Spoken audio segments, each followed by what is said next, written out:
శరణాగతి. పరమాత్ముడిని పొందాలంటే ప్రాపంచిక ఉనికికి అతీతంగా వెళ్ళగలగాలి. ఉన్నది ఒక్క పరమాత్మే అన్న గ్రహింపుతో ఈశ్వరార్పితం కావాలి. అంటే శరణాగతి కావాలి. శరణాగతి కలిగి ఉండడం అంత సులువైనది కాదు, అలాగని అసాధ్యము కాదు.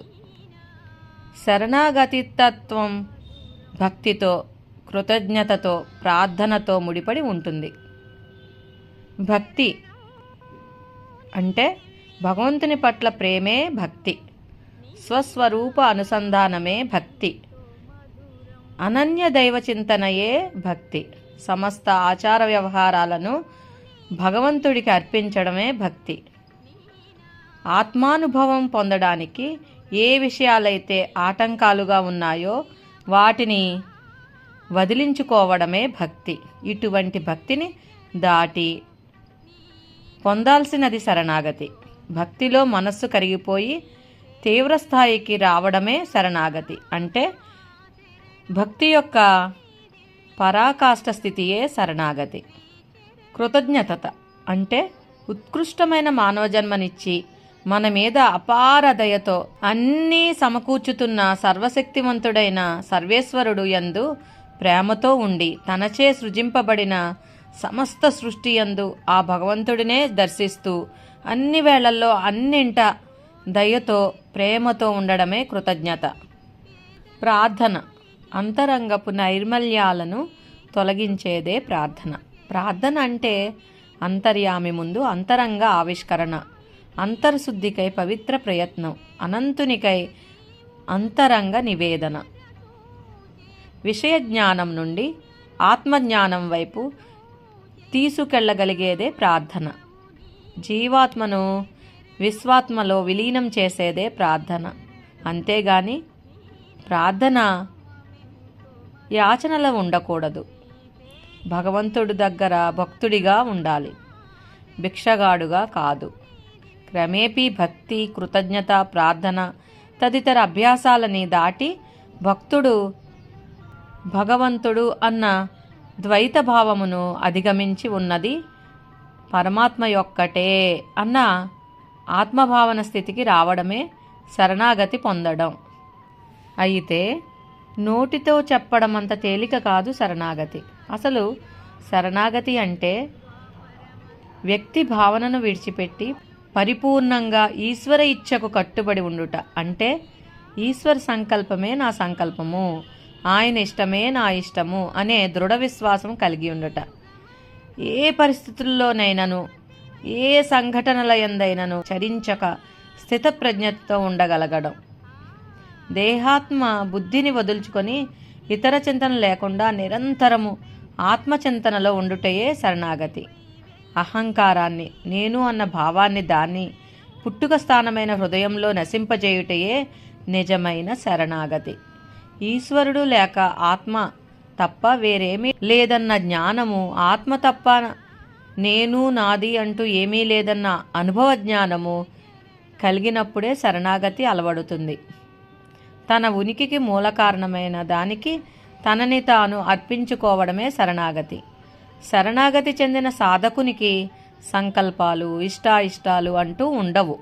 ఏది ఎలా ఉన్నా అంతా పరమాత్మ అనుగ్రహమే, పరమాత్మమయమే అనే ఆత్మభావనలోనే ఉంటాడు.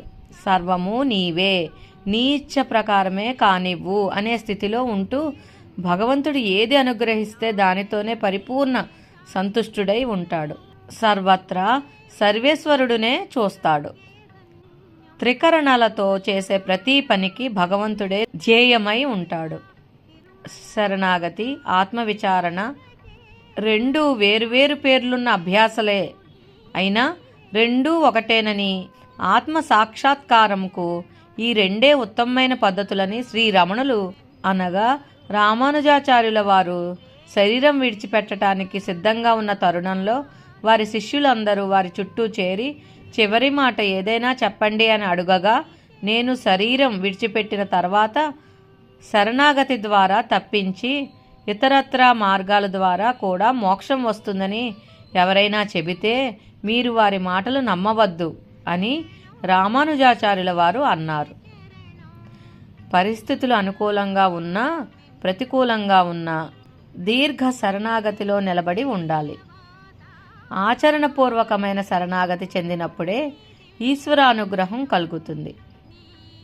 శరణాగతి పరిపూర్ణంగా ఉంటే పరమాత్ముని పరంపదం పొందడం తథ్యం. భక్తి మార్గంలో ముక్తి పొందాలంటే శరణాగతే అందరికీ నిజమైన గతి. సాధకుని సాధన భక్తి కృతజ్ఞతా ప్రార్థనలతో ప్రారంభమై శరణాగతితో ముక్తినిస్తూ ముగుస్తుంది. శరణం నీ దివ్య చరణం, నీ నామమెంతో మధురం, శ్రీశేష శైలవాసా. శరణం నీ దివ్య చరణం, నీ నామమే ఎంతో మధురం, శ్రీశేష శైలవాసా. శరణం నీ దివ్య చరణం, శ్రీ చరణం.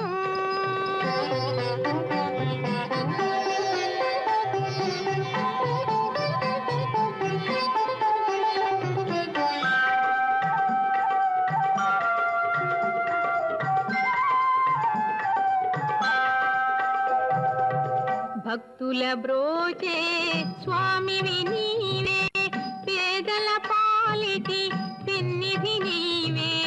భక్తుల బ్రోచే స్వామివి నీవే, పేదల పాలిటి పెన్నిధి నీవే. సకల జీవులను చల్లగా చూచే, సకల జీవులను చల్లగా చూచే కరుణామయుడవు నీవే. శరణం నీ దివ్య చరణం, నీ